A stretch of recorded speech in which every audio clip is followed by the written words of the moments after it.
അതൊക്കെയുണ്ട്. അതിനുള്ള മാർഗങ്ങളൊക്കെ ആയിട്ട് തിരുമേനി ഇങ്ങോട്ട് വരൂ. എന്നാലും അതെന്താന്നൊന്ന് പറ. ഈ മന്ത്രവാദികളുടെ കാര്യമല്ലേ, മനുഷ്യനെ വിശ്വസിപ്പിക്കാൻ ഒരുപാട് മാർഗങ്ങളില്ലേ.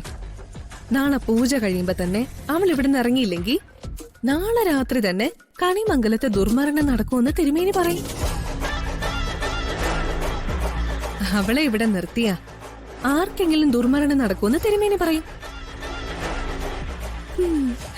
പിന്നെ അവളെ ഇവിടെ നിർത്താൻ ആർക്കെങ്കിലും ധൈര്യം ഉണ്ടാവോ? അങ്ങനെ അവളെ ഇറങ്ങിപ്പോയി കഴിഞ്ഞാ പിന്നെ കണിമംഗലത്തെ ഏക മരുമകൾ നീയാണല്ലേ? അതെ ചെറിയമ്മേ, എന്റെ ആ പദവിക്ക് തടസ്സമായിട്ട് അവള് നിന്നേ. അപ്പൊ പിന്നെ വെട്ടി നിൽക്കുന്നതില് ഒരു കുഴപ്പമില്ല. എന്തായാലും നാളത്തോടെ വരുണും രാധികയും തമ്മിലുള്ള ബന്ധവും തീർന്നു, കണിമംഗലത്തെ അവളുടെ നിൽപ്പും തീർന്നു.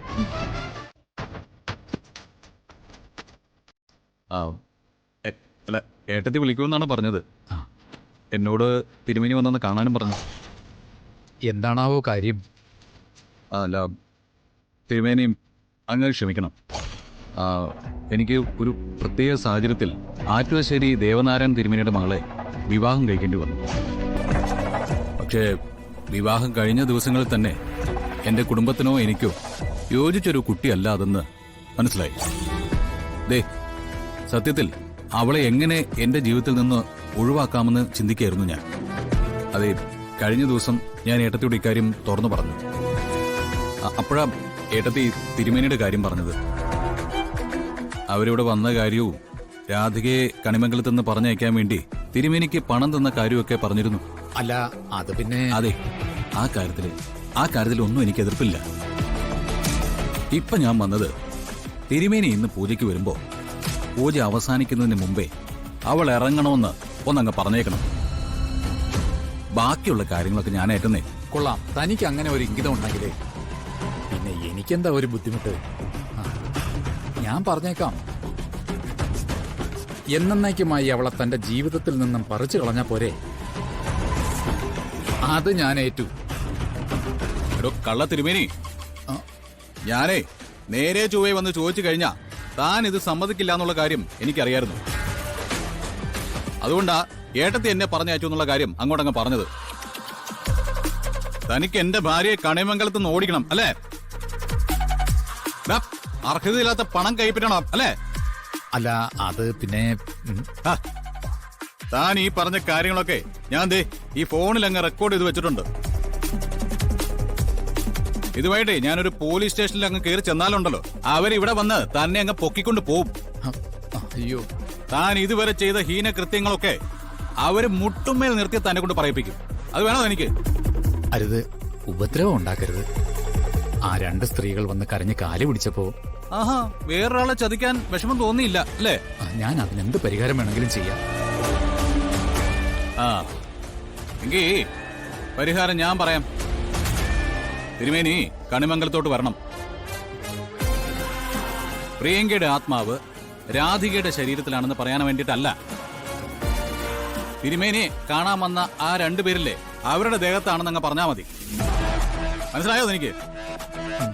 ഒരു ദുർമന്ത്രവാദം നടത്തി പ്രേതബാധ ഒഴിപ്പിക്കാൻ എത്ര ക്രൂരമായ മാർഗങ്ങളാണോ നിങ്ങൾ സ്വീകരിക്കാറുള്ളത്, അത് മുഴുവൻ ആ രണ്ടുപേരിലും കൂടി നിങ്ങൾ അങ്ങ് സ്വീകരിച്ചിരിക്കണം. കൽപ്പനേ,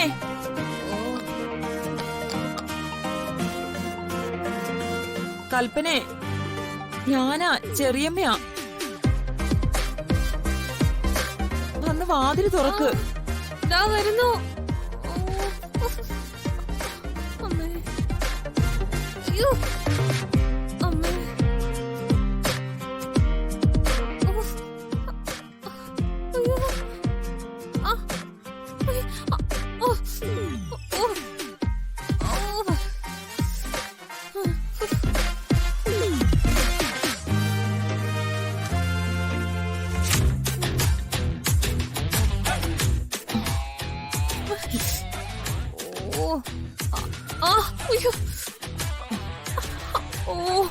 കിടന്നിട്ട് ഉറക്കം വരുന്നില്ല. ദേഹം മുഴുവൻ വേദനയാ.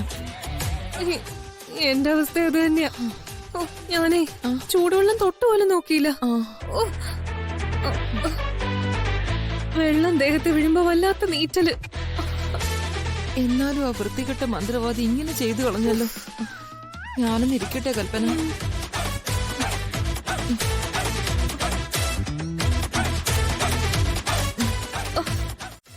എല്ലാവരും കൂടി നമ്മളോട് പ്രതികാരം ചെയ്തു.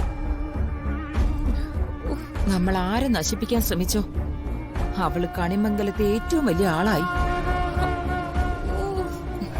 നമ്മുടെ ഗതി കഷ്ടമാ. ഇതിന് എന്തെങ്കിലും ഒരു തിരിച്ചടി കൊടുത്തില്ലെങ്കിൽ മനസ്സമാധാനത്തോടെ ഉണ്ണാനും ഉറങ്ങാനും കഴിയില്ല. ഉഫ്, എനിക്കാണെങ്കിൽ തലയ്ക്ക് ഭ്രാന്ത് പിടിക്കുക. രാവിലെ തന്നെ ഗൗതമിനോട് ഇങ്ങോട്ട് വരാൻ പറയാം. ഓ, എന്നിട്ട് നമ്മുടെ അവസ്ഥ പറഞ്ഞിട്ടേ അവൻ എന്താ ചെയ്യാൻ പറ്റാന്ന് വെച്ചാ ചെയ്യട്ടെ. ഓ, അവളെ സംരക്ഷിക്കാൻ ഈ കുടുംബത്തുള്ളവര് മുഴുവനും ഉണ്ട്. അങ്ങനെ തോറ്റു കൊടുക്കാൻ പറ്റുമോ നമുക്ക്? നമ്മൾ കണിമംഗലത്തെ യഥാർത്ഥ അവകാശികളല്ലേ? ഏതോ തെരുവി കിടന്ന ഒരുത്തി കണിമംഗലം ഭരിക്കുന്നത് കണ്ട് ജീവിക്കാൻ നമുക്ക് പറ്റുമോ? അതിലും ഭേദം നമുക്ക് രണ്ടുപേർക്കും ചത്താപ്പോരെ. ഞാൻ അവനെ വിളിച്ച് നാളെ വരാൻ പറയാൻ പോവാ. തൽക്കാലം ഇനി അവൻ മാത്രമേ ഉള്ളൂ ഒരു ആശ്രയം. ശരി, ചെറിയമ്മ വിളിക്കും. ഏതെങ്കിലും ഒരു വഴിക്ക് അവൾക്കൊരു വീഴ്ച സംഭവിച്ചേ പറ്റൂ.